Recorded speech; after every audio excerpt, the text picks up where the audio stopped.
Afdol itu artinya terutama, paling utama, paling mulia, paling tinggi, paling kaya, paling sakti. Maka zikir yang paling tinggi, paling kaya, paling hebat itu zikir la ilaha illallah. Sebelumnya mari kita kirimkan Al-Fatihah untuk ruhaniyah Rasulullah SAW, untuk para kiai wabil khusus pendiri Nahdlatul Ulama Hadratus Syekh Hasyim Asy'ari dan semua masyayikh, semua mursyid, semua khalifah-khalifah tariqah, semua muallim-muallim, para imam, orang-orang yang khidmat untuk negeri ini. Al-Fatihah. Bismillahirrahmanirrahim. Shiratal ladzina an'amta 'alaihim waladdallin. Qala Rasulullah sallallahu alaihi wasallam, afdaludz dzikri la ilaha illallah wa afdalud du'a alhamdulillah. Hadis rawahu al-Imam Abu Isa At-Tirmidzi wa hadisun hasanun sahih. Satu kali Sayyidina Muhammad sallallahu alaihi wasallam, sallu alaihi, bersabda, ini ilmu, kesimpulan ilmu, mau dengar nak? Halo bocil-bocil di dalamnya, tolong ibu-ibu yang paling kuat di dunia diademkan itu ya. Aman. Apa kata baginda Nabi Muhammad sallallahu alaihi wasallam? Afdaludz dzikri la ilaha illallah. Itu bukan ungkapan bacaan tahlilan, itu ungkapan baginda Nabi Muhammad sallallahu alaihi wasallam. Seafdol-afdolnya zikir la ilaha illallah. Afdol itu bahasa Arab atau bahasa Jawa? Bahasa mana tuh afdol? Atau ada namanya Mas Afdol? Tim Hadrah ada yang afdol nggak? Nggak ada. Nggak ada ya. Afdol itu artinya terutama, paling utama, paling mulia, paling tinggi, paling kaya, paling sakti. Maka zikir yang paling tinggi, paling kaya, paling hebat itu zikir la ilaha illallah. Ibu-ibu muslimat, pernahkah dengar zikir tapi nggak ada orangnya? Pernah nggak? Halo, ada bacaan la ilaha illallah tapi orangnya nggak ada. Kabur nggak? Di masjid didengar ada la ilaha illallah, pasti lihat nggak ada orangnya. Kabur nggak? Kalau ada zikir la ilaha illallah, pasti ada zakir la ilaha illallah. Apa arti zakir? Zakara yazkuru zikran fahuwa zakiru wa dzaka madhkuru. Jika ada zikir berarti ada orang yang berzikir. Zikir itu artinya apa? Ini kajiannya nggak usah tinggi-tinggi kan? Nggak mau tinggi-tinggi toh? Zikir itu artinya apa? Apa arti zikir? Mengingat. Emang bisa ingat Allah? Coba kayak gimana Allah itu? Nah, ada yang ingat Allah? Emang pernah jumpa sama Allah? Kalau kita pernah jumpa dan kenal, ini syaratnya. Pernah jumpa dan kenal, pasti ingat. Nih saudara-saudariku semua, kalau jumpa orang di bandara, di terminal, di pasar, tapi tidak kenal, ingatkah wajahnya? Coba yang hari ini ke pasar, ingat gak wajah orang yang gak dikenal? Maka yang diingat, yang dikenal itu, saya ulangi ya, yang diingat, yang dizikarkan itu adalah zat sosok yang dikenal. Jadi yang kita ingat itu seseorang yang kita sudah kenal. tidak kenal, tidak ingat. Tidak kenal, tidak ingat. Kalau pulang ke Jawa, berenang apa naik pesawat? Berenang Pak Kiai. Nyampe 3 meter mati. Sebanyak itu orang jumpa di bandara, ingatkah wajahnya? Tak ada yang ingat. Maka syartu dzikri ma'rifatul mazkuri. Tolong dicatat. Syarat zikir itu kenal siapa yang disebut, diingat. Jadi orang kalau banyak-banyak zikir la ilaha illallah, la ilaha illallah, percuma kalau tidak kenal siapa yang dia sebut. Itu zikir muflisin namanya. Zikir orang yang rugi. Zikir orang yang rugi, dia sebut nama tapi dia tidak kenal kepada yang punya nama. Ini berat atau ringan? Ringan lah, masa nggak paham? Ini sudah biasa dibaca Pak Kiai, afdalu dzikri la ilaha illallah ya. 163 kali atau 65 kali Kiai? 65. Kenapa zikirnya 165? Ada yang tahu? Itu namanya nilai dari huruf dalam hisab al-jumal. Jadi la ilaha illallah, lam alif, ilaha alif lam ha, illa Allah, itu dihitung secara ilmu huruf, jumlahnya 165. Maka orang-orang yang ahli simbol dalam ilmu zikir, dia kalau tulis 165 maksudnya la ilaha illallah. Jadi angka sakti itu la ilaha illallah 165. Ternyata silsilah kami ketemu juga dengan beliau ya. Saya dengan guru beliau Gus Lafif ya. Baru saja jumpa beberapa waktu yang lalu, alhamdulillah, dan kami saling tukar ijazah sanad.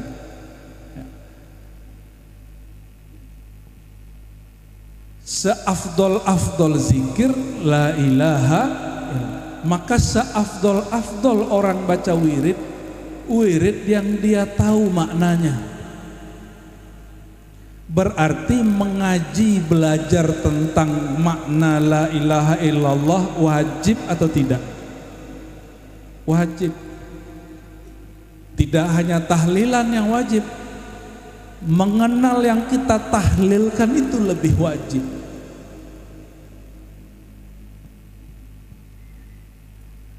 Afdalul zikri, maka seafdol ahli zikir orang yang kenal hakikat la ilaha illallah.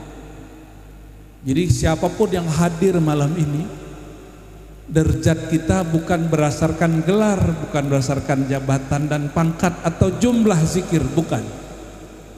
Seutama kita, yang paling mulia yang dipandang oleh Allah Subhanahu wa taala malam ini, orang yang dia mau belajar hakikat la ilaha illallah. Dan ilmu itu ada bukan pada ahli fikih.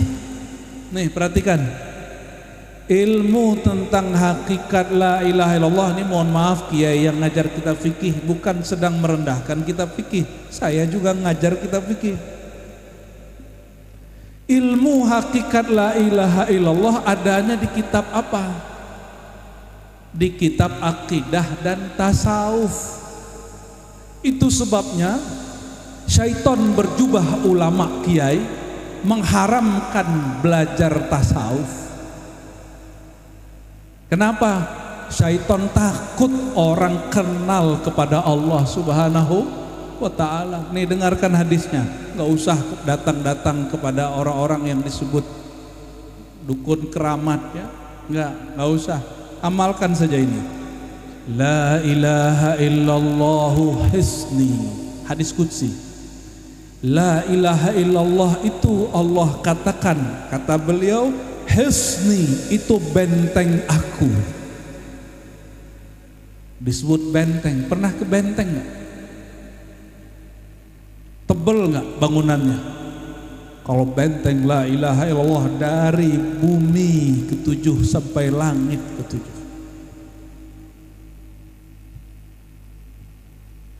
Cuma orang karena tidak kenal yang dia baca, cuma la ilaha illallah, la ilaha illallah, la ilaha illallah. Kalimah ini tidak bekerja, nggak ada efeknya. Makanya Allah berkalam di Quran, wa'bud rabbaka hatta ya'tiyal yaqin. Sembahlah Allah sebenar-benar engkau menyembah, zikirlah la ilaha illallah semantap-mantapnya sampai datang al-yaqin. Yakin itu bisa diartikan al-maut, bisa juga diartikan haqqul yakin atau ilmul yakin, ainul yakin. Ilmu tentang apa yang disembah.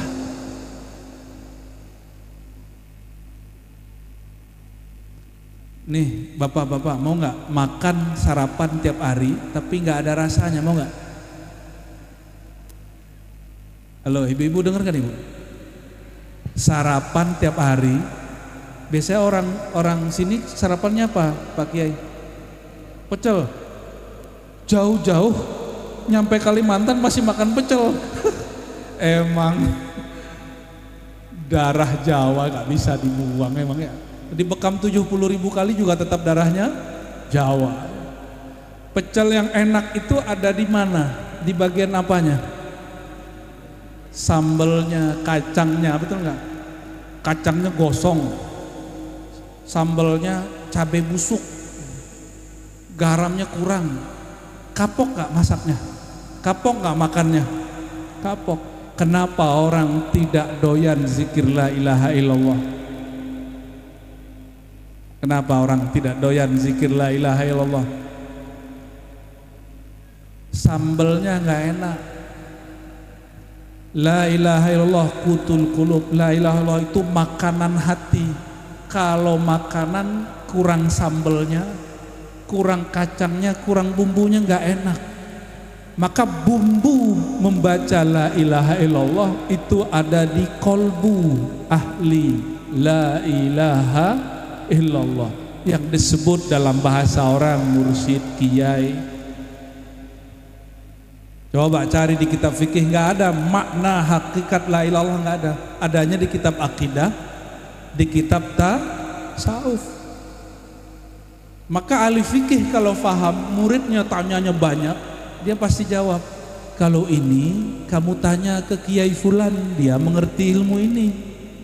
Tapi kalau kiainya hasad dan jahil, apa kata dia? Kau usah banyak tanya, itu ilmu bid'ah, haram.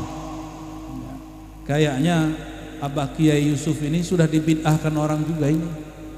Wajahnya korban-korban pembid'ahan. Al-afu Kiai. Allahumma salli ala sayyidina Muhammad. Jika zikir paling afdal la ilaha illallah, maka ahli zikir yang paling mulia ahli zikir la ilaha illallah. Kalau mau cari wali Allah, gak usah cari ke gunung. Cari saja orang yang paling mantap zikir la ilaha illallah. Tidak hanya membaca tapi memahaminya. Sudah paham siapa wali Allah? Sudah paham siapa wali Allah? Wali Allah itu jangan dikira-kira tiba-tiba jalan sendiri, ngomong-ngomong sendiri gitu di kuburan. Bukan, itu peziarah namanya. Subhanalladzi satara sirrar rububiyah fi zawahiril basyariyah. Sungguh hebat Allah Ta'ala. Allah itu saking hebatnya, Allah punya rahasia disembunyikan bukan di tempat sepi, disembunyikan dalam keramaian, disembunyikan dalam tubuh seorang manusia yang dia kalau musim sakit dia sakit, musim lagi bokek ya jerit juga.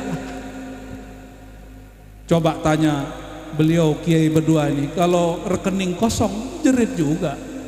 walaupun ahli la ilaha.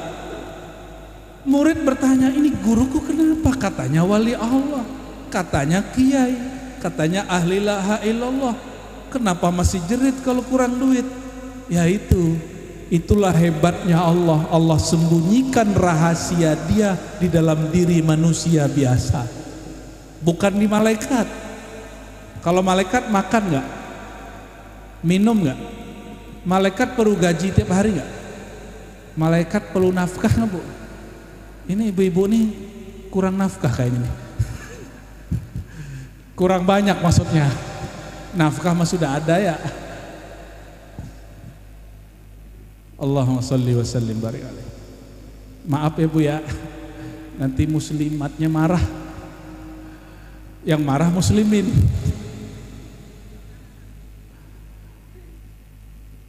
Jadi hebatnya Allah simpan rahasia itu di tengah keramaian di dalam diri seorang manusia biasa. Dia makan sama kita, minum sama kita, mengeluh hidup kayak kita sama. Musim sedih dia sedih, lagi susah dia susah. Orang ngantuk dia tidur. Ini Mas ini ngorok gak nih? Ini Mas ini kayak ngorok kalau tidur ini. Ya, bener Mas ya? Gak tahu. Justru kalau Mas ini tahu ngorok lagi tidur, curiga kita, jangan-jangan dia wali yang dimaksud.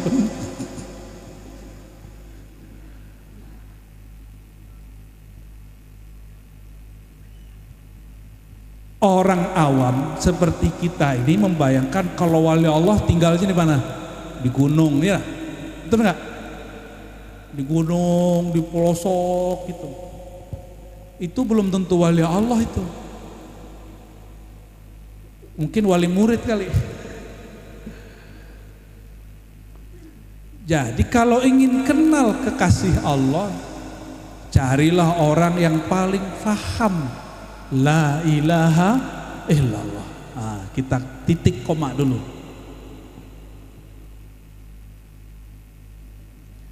La ilaha illallahu hisni. La ilaha illallah itu benteng aku. Bentengnya di mana nggak kelihatan. Coba beliau bawa tembok kemana-mana nggak nih? Enggak kan? Bawa tameng kemana-mana? Enggak. Bentengnya di mana? Makanya di hadis Imam Bukhari, Nabi Muhammad SAW bersabda, Innallaha harrama 'alan nar. Jangankan dukun, jangankan orang-orang ingin menjahati kiai, neraka pun diharamkan Allah untuk menyentuh kulit daripada orang yang mengatakan la ilaha illallah min qalbihi au nafsihi. Ini tekniknya. Baca la ilaha illallah itu di mana? Min qalbihi. Qalbihi artinya apa? Kolbu. Dari dalam. Bukan suara keras yang penting, bukan geleng kepala yang penting, itu mah cuma gimmick. Kalau kita asik dengerin musik, tiba-tiba badan kita bergerak, sama musiknya kolbu la ilaha illallah. Orang kalau asik baca la ilallah, kadang kepalanya bergerak sendiri. Yang paling lucu kawan saya mengharamkan musik, tiba-tiba disetelah lagu Sheila on Seven, kepalanya gerak-gerak juga. Pas kita bilang, hei bro, bukannya haram? Haram tuh. Ternyata alam bawah sadar dia menghalalkan dan menikmati musik.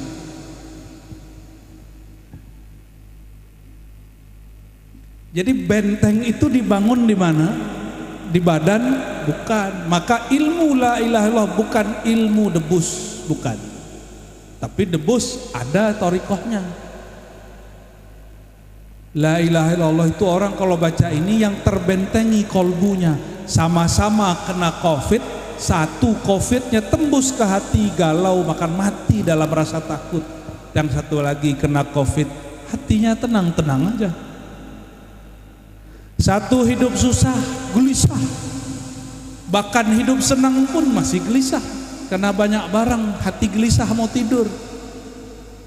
Tapi yang satu sudah ada benteng di kolbunya, dia tidak gelisah.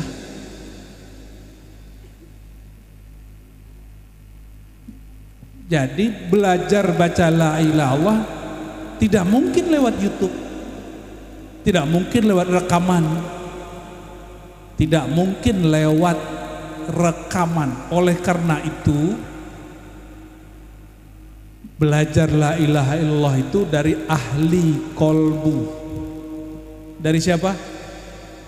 Ahli. Di sini ada yang pakai baju silat tadi kan? Ya benar. Belajar silat kalau pakai YouTube bisa nggak? Bisa nggak? Saya nonton silat 30 hari bisa jadi master nggak? Nggak bisa. Itulah nasib orang-orang yang nggak mau berguru, gengsi, ego, malu, gengsi berguru. Akhir baca buku sendiri, amal-amal sendiri, denger di YouTube amal sendiri. Hari ke-40 begini. Jadi ini kita kasih tahu, nggak ada namanya belajar thariqat itu gila. Coba ingat-ingat ya. Tidak ada namanya orang belajar tasawuf thariqat itu gila. Yang ada apa? Dia campur antara yang bening dengan yang keruh. Dia belajar kepada Abah Yusuf, tapi diam-diam dia amalkan yang dari buku, yang dari YouTube. Bercampurlah antara nur dan zulumat. Mabuk pasti. Kalau belajar tarekat jangan nunggu tua. Kalau tua nggak sanggup duduk lama-lama. Bentar-bentar udah ganti, itu udah ganti, masih muda. Ya. Bentar ganti begini, ya kan? Kalau anak masih muda tulangnya lunak, dia ajak wiridan, zikir, ngaji la ilaha illallah sejam, 2 jam, 3 jam, 4 jam. Dia santai aja. Kenapa? Tulangnya masih lunak. Makanya tim hadroh wajib belajar hakikat sholawat, thariqat sholawat, supaya lagi berhadroh tidak terbayang amplop. Terbayangnya apa? Baginda Nabi Yuna Muhammad sallallahu alaihi wasallam.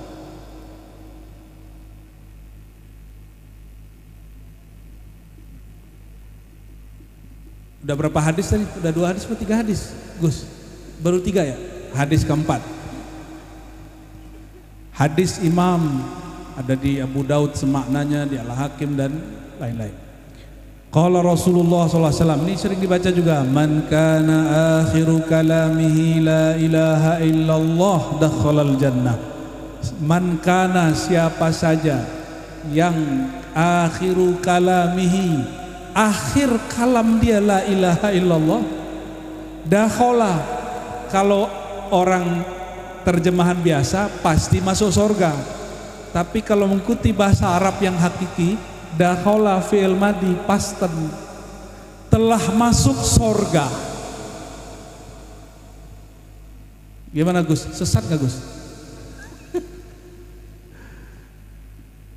Siapa yang akhir kalam dia la ilaha illallah dakhalal jannah, dia sudah masuk surga sebelum dimasukkan ke surga akhirat.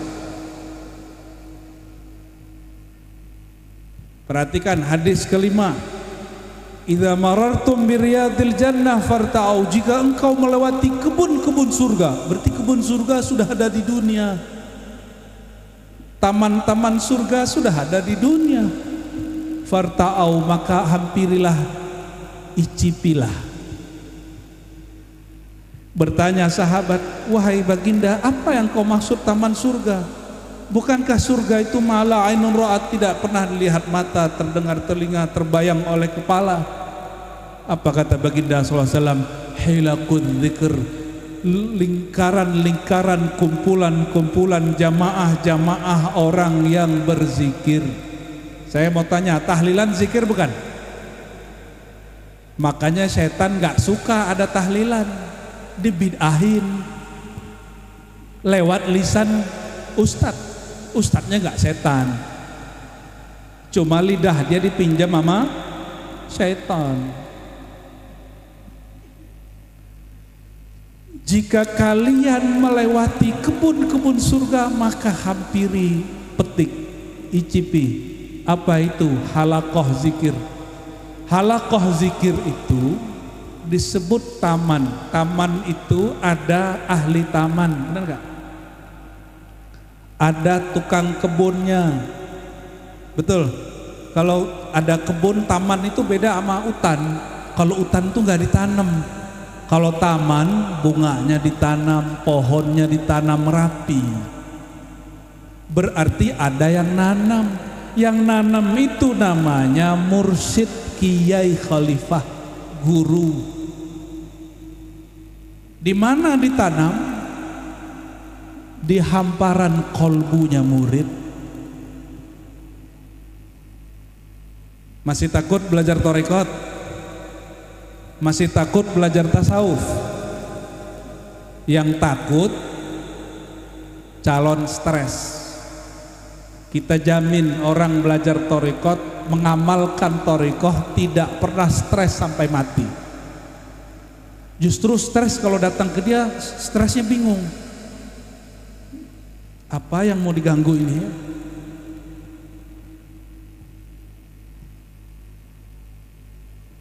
Kalau taman ada bunga, bunga harum nggak? Harum, harum. Makanya ahli la ilaha illallah, ahli zikir, kolbunya harum, walaupun keteknya bau. Tapi biasanya ahli zikir itu menyesuaikan zahir dan batinnya. Kata baginda Nabi Muhammad SAW, hubbiba ilayya minad dunya at-tib. Dari dunia yang aku suka, yang Allah buat aku suka, at-tib, berwangi-wangian.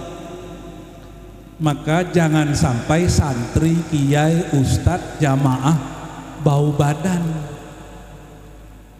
Secara adab mungkin disebut sunat, tapi secara hakikat berwangian itu wajib. Karena itu pakaian baginda Nabi Muhammad sallallahu alaihi wasallam.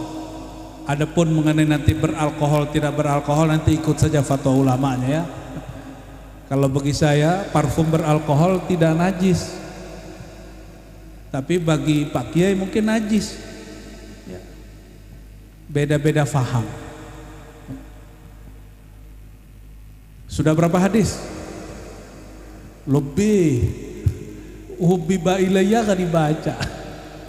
Udah 6, udah 7. Masih kuat? Takut belajar thariqah? Takut ikut zikir? Alhamdulillah.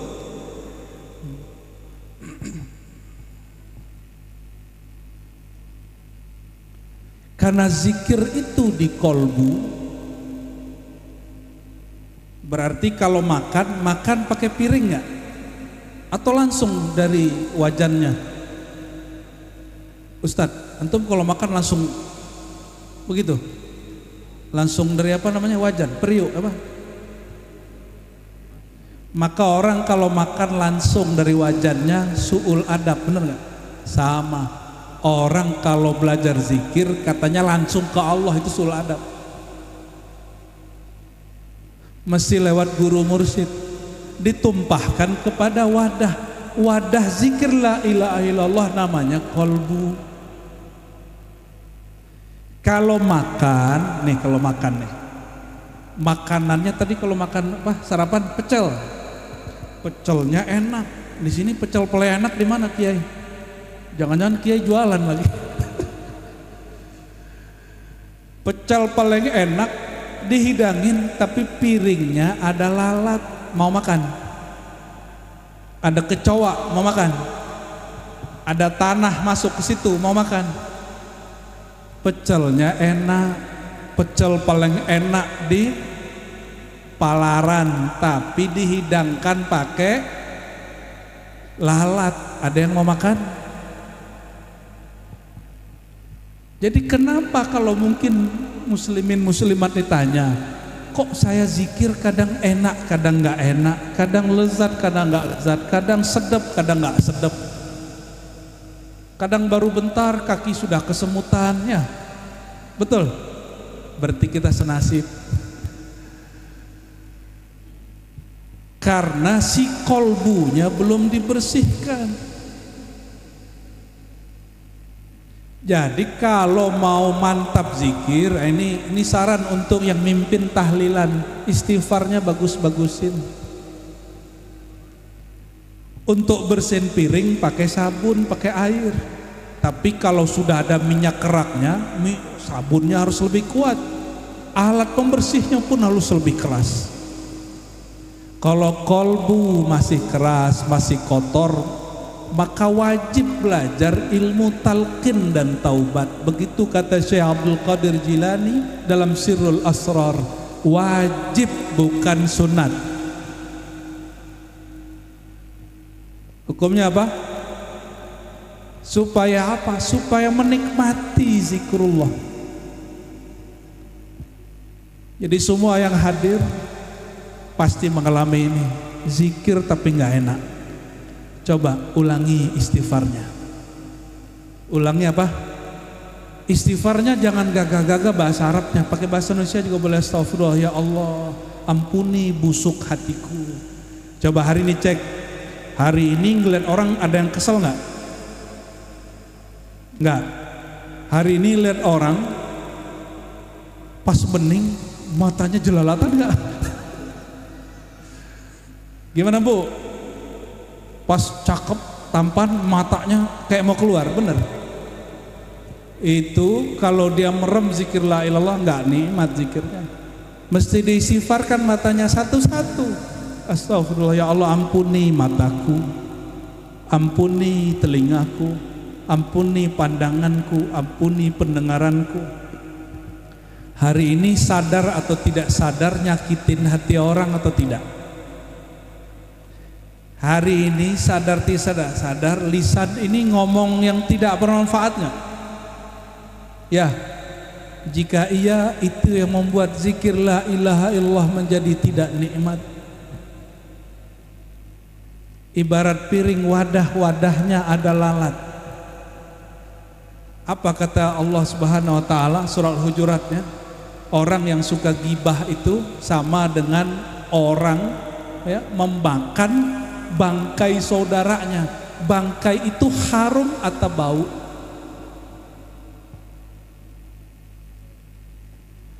Maka siapapun hari ini membicarakan keburukan orang lain, itu secara hakikat batin dipandang oleh Allah dan ahlullah, dia busuk dan menjijikkan dan bau.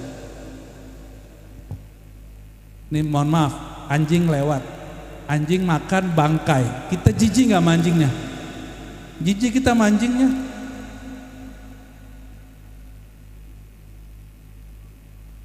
Maka orang yang menjijikkan di dunia siapa? Oleh Allah, di sisi Allah, orang yang sibuk dengan aib orang lain. Kalau dia masuk ke hatinya, diberi la ilaha illallah, nggak nikmat zikir la ilaha illallahnya. Kenapa? Di kolbunya ada bangkai. Mau makan depan kita bangkai? Halo? Ngantuk? Ibu-ibu yang cantik-cantik ini, ya, Bapak jangan cemburu Pak ya. Saya sebut Bapak cantik mau nggak? Kalau ibu-ibu pasti bapak-bapak cantik, nanti tangannya melambai Pak.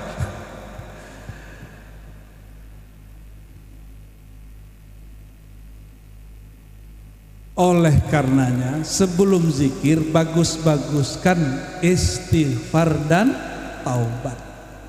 Saya mau tanya, Nabi Muhammad SAW pernah berdosa nggak? Pernah berdosa nggak? Bener nih. Tapi kenapa Nabi Muhammad SAW bertobat istighfar 100 kali setiap hari?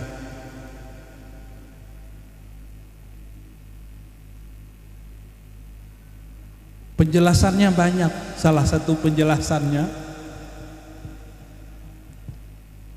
kullu bani Adam khatta'un. Ini hadis keberapa nih Pak? Setiap manusia, ini manusia bukan? Yang depan saya manusia? Bener nih manusia. Cek dulu kakinya ada nggak? Jangan-jangan ngawang lagi ya. Setiap manusia khatta'un. Apa arti khatta'un? Melakukan kesalahan dan dosa. Sebaik-baik khatta'in at-tawwabun, sebaik pendosa orang yang salah, yang tawabun, yang menyesali dosanya. yang menyadari salahnya. Ditambah maknanya, sebaik-baik manusia orang yang merasa dia berdosa. Coba perhatikan kisah Nabi Adam. Nabi Adam tinggal di sorga. Kalau yang kita tahu, semua yang di sorga boleh dimakan nggak? Maka jika ada larangan makan satu pohon, maka ini bukan larangan haram. Karena semua yang di sorga boleh dimakan.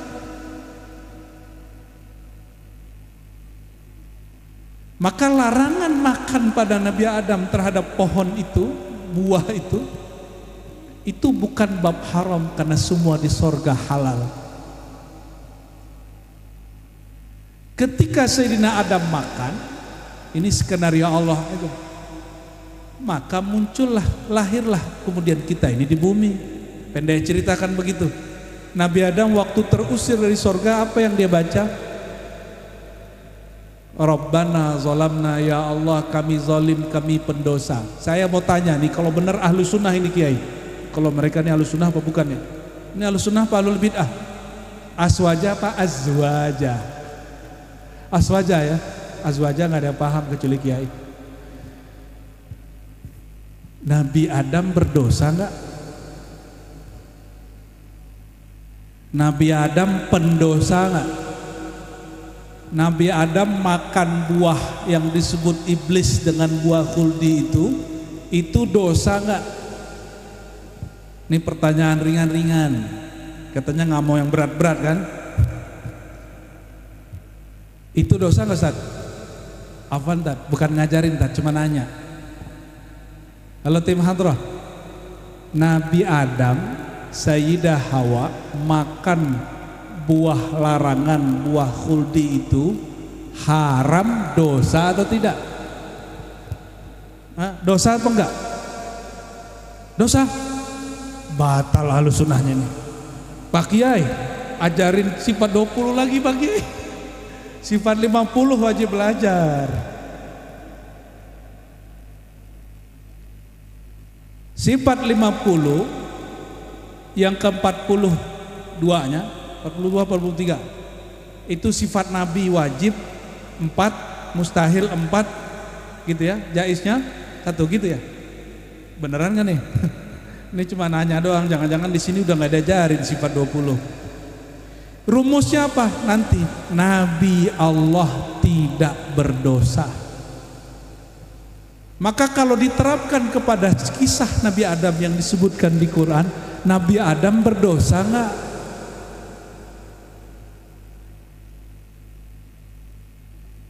Ayo, saya nggak bisa ngelucu Pak, ketawa aja sendiri. Nabi Adam dilarang makan pohon itu, jangan, bukan dilarang makan pohon, mendekati. La taqraba hadhihi syajarah, jangan dekati pohon itu. Nabi Adam makan lebih dari dekat. Ada yang nyesel nggak? Kesel nggak sama Nabi Adam? Coba Nabi Adam nggak makan pohon itu, pasti kita di surga. Ada yang gitu nggak ngomong? Ada yang gitu ngomongnya? Ini wajah-wajah kalian sukanya kesel ini ya. Itu wajah Bani Israel. Bani Israel, nabinya namanya Nabi Musa. Apa kata Nabi Musa? Kalau saya ketemu ruh Nabi Adam, saya bakal tanya. Hadis Sahih Bukhari. Saya bakal tanya, kenapa ente makan buah ini? Gara-gara ente kita terusir dari Mesir, ya, pindah ke Yerusalem. Susah bener tuh Bani Israel. Makanya sekarang dia berebutan sama saudara kita di Palestina. Kita doakan saudara kita di sana, jaga Allah SWT. Amin ya rabbal alamin. Apa kata Nabi Musa? Jumpalah ruhannya Nabi Musa dengan ruhannya Nabi Adam. Kata Nabi Musa nih, kayak Adam. Kalau orang sini nyebutnya kayak ya. Kayak Adam. Kalau orang Jawa nyebutnya Mbah Adam. Mbah Adam, karena kamu nih kami terusir dari surga. Apa jawaban Sayyidina Adam? Oh, ini Nabi paling pintar Bani Israel, menyalahkan aku terhadap takdir yang Allah kehendaki pada aku. Langsung Nabi Musa kalah. Masa Nabi nggak paham takdir? Kata Nabi Adam, jangankan dosa, jahil pun nggak boleh sama Nabi. Maka saya tanya balik, ini pertanyaan terakhir nih, Nabi Adam dosa nggak? Yang kenceng, Nabi Adam dosa nggak? Tapi Nabi Adam merasa berdosa. Kalau benar yang di depan saya ini Bani Adam, keturunan Nabi Adam, bukan keturunan monyet, bukan keturunan genderuwo, bukan keturunan jin, sorry ya genderuwo ya, pasti ada rasa suka menyadari kesalahan walaupun tidak salah. Tidak menyalahkan rokok kalau sakit, salahkan diri. Ya, maka saya kaget ada seseorang ulama ditanya orang, Syekh, kenapa ente nggak pernah mimpi ketemu Rasul? Jawaban dia, saya merokok. Dia nggak jumpa Rasul, yang dia salahkan rokok. Suka nyalahin orang itu. Kalau Bani Adam sejati, dia kalau salah, bahkan nggak salah pun dia mengaku salah. Tapi iblis ngaku salah nggak?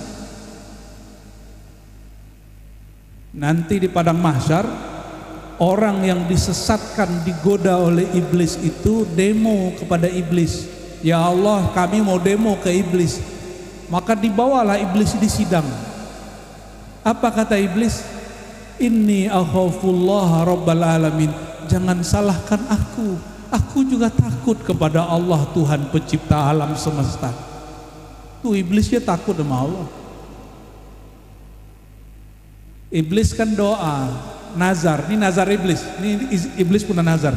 Maka yang suka-suka nazar nih jangan-jangan keturunan dia ini. Apa kata iblis? Robbi, ya Allah. Ini panggil ya Allah. Soleh gak iblis tuh? Soleh iblis itu. 18.000 tirakatan di alam langit. 18 ada di sini yang zikirnya sudah 18.000 tahun. 18.000 tahun, bukan 14.000 kali.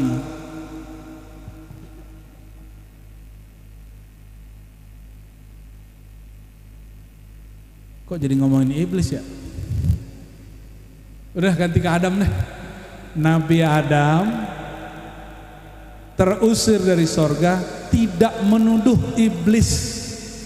Ini salah iblis ya Allah. Enggak. Nih coba cek kalau yang kerja, mohon maaf Pak Camat ya, Pak RT, Pak RW, Pak Kepala Desa, Kepala Kelurahan. Kalau di tempat kerja kita, di kampung kita, ada orang kalau salah nyari kambing hitam. Itu bukan Bani Adam, itu Bani Iblis, Bani Syaitan. Karena syaitan itu ada dua, minal jinnati wan nas. Kita kasih dalil paling gampang. Syaitan itu ada dua, minal jinnati dari jin dan manusia. Berarti syaitan itu sifat karakter. Kalau iblis itu sosok dari kalangan jin. Tapi kalau setan ada jin dan ada manusia. Pasti kalau mau buat majelis ada yang ganggu. Nah, orang manusia tapi badannya itu tubuh manusia, dalamnya syaitan. Semoga kita terlindung dari syaitanir rajim. Makanya auzubillah bukan dari jin.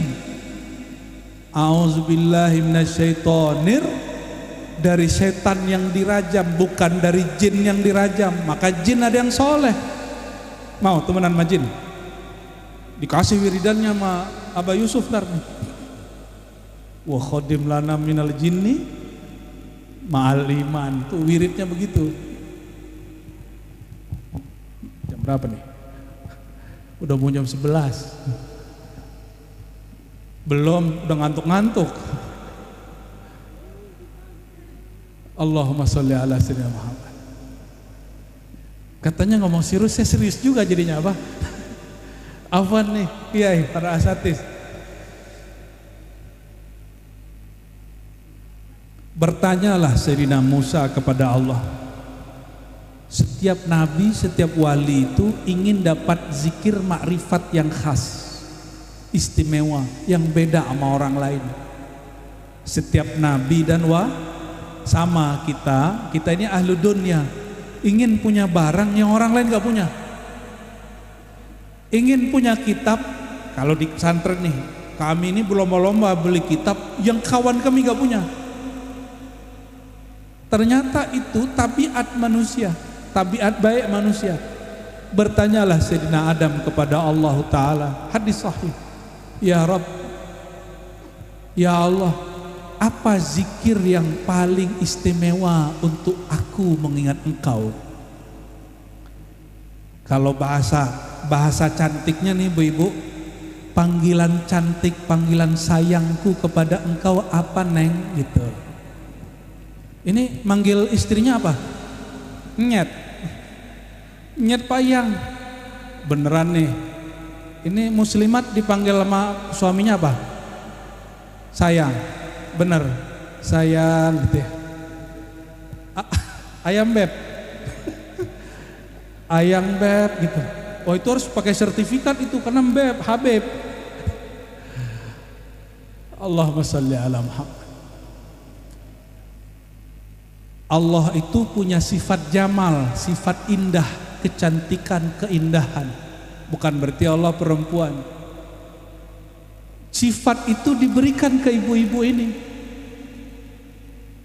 Makanya ibu-ibu kaum Hawa ini senang dipanggil dengan panggilan cantik, panggilan sayang. Benar gak?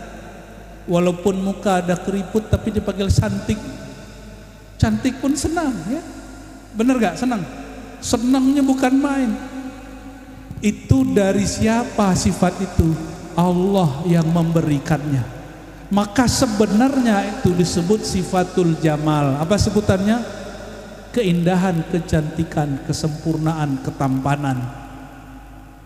Maka zat yang memberikan sifat itu kepada kaum Hawa sebenarnya ingin kasih tahu kepada kita, wahai manusia, sebagaimana pasanganmu yang cantik senang dipanggil cantik, maka aku senang dipanggil dengan panggilan sayang, panggilan cantik, panggilan mesra, panggilan spesial. Kalau dalam ilmu hakikat disebut nama Allah ke-100 itu. Beliau pakarnya nih ya. Kalau ngaji yang begitu ke beliau, ya Abah silakan musyarakah hadir di majelis beliau. Maka Sayyidina Adam bertanya, ya Allah, zikir cantik aku dan engkau apa? Zikir mesra antara aku dan engkau apa ya Allah? Dijawablah oleh Allah Subhanahu wa taala, Qul la ilaha illallah. Sayyidina Musa berharap dapat kalimat baru. Ternyata kalimatnya masih sama dengan Nabi Adam. Oi Adam, oi Hawa, oi Musa, sama. Hei Musa, bacalah la ilaha illallah. Ternyata enggak semua nabi itu ditunjukkan hakikat zikir. Kata Sayyidina Adam, Sayyidina Musa, ya Rabb, kalau itu si Fulan juga tahu, Nabi Sianu juga tahu, Nabi Ono juga tahu, Nabi apa? Wetan gitu ya, utara, selatan, timur, barat juga tahu. Aku pengen yang spesial ya Allah. Apa jawaban Allah? Musa, nah ini perhatikan, tidak semua nabi zaman dahulu sebelum Nabi Muhammad SAW diberikan mukasyafah hakikat semua zikir, karena ini hanya berikan kepada Nabi Muhammad SAW. Maka berkalamlah Allah, hei Musa, perhatikan, kau pandanglah la ilaha illallah. Maka dipandanglah oleh Sayyidina Musa. Ternyata Allah sedang menimbang. Nggak tahu itu alat penimbangnya beli di mana itu. Alat penimbang la ilaha illallah, ditimbang satu kalimah la ilaha illallah dengan langit dan bumi. Saya tadi ngelewatin itu jembatan apa namanya Bah? Yang banyak batu baranya itu. Nah, oh berarti sini nggak dapat berkahnya dong. Ya, sekali lewat katanya sekian puluh juta kan? Tuh seneng banget tuh orang yang kerja di situ pastinya. Ditimbang semua yang di langit yang di bumi.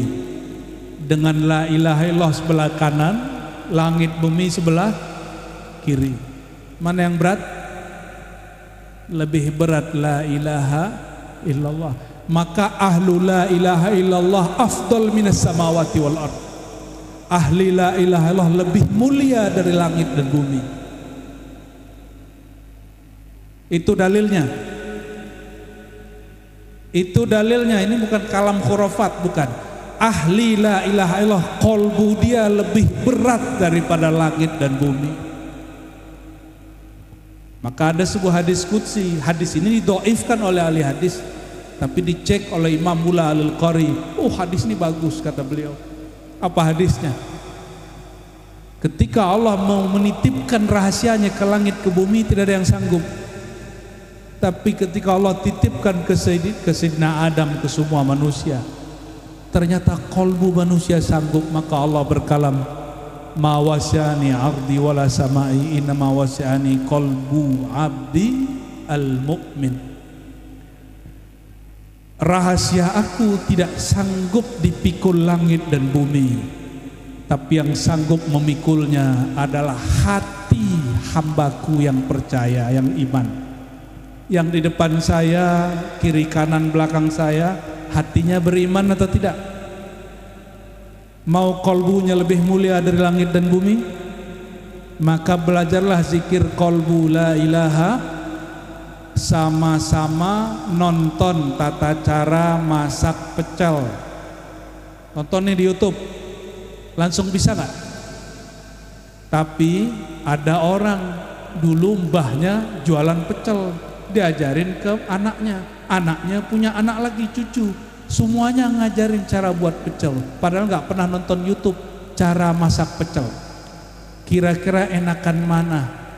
Yang habis nonton YouTube lalu buat pecel, atau yang ngambil dari mbahnya? Nah, kalau makanan lisan perut ini mesti kita manjakan kepada orang yang berguru. Itu namanya sanat pecel, torikot peceliyah. Zikirnya tiap pagi jam 6 sampai jam 7 pagi, betul ya?